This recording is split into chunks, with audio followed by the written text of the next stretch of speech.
Open করলাম, তারপর এখানে ব্ল্যাঙ্ক ডকুমেন্ট নিলাম। তো এখানে ধরেন আমরা কিছু লেখা নিয়ে নিই, রেন্ট।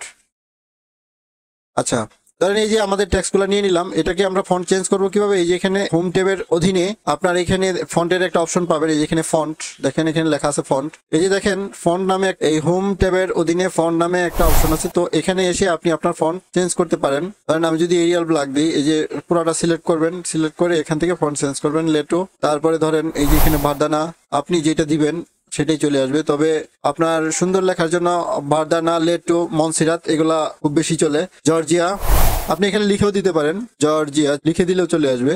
এটা জর্জিয়া ফন্ট চলে আসলো। তো এইভাবে আপনি আপনার ডকুমেন্ট ফাইলে ফন্ট পরিবর্তন করতে পারেন। তো আজকের মতো এখানে ভিডিও শেষ করছি। আল্লাহ হাফেজ।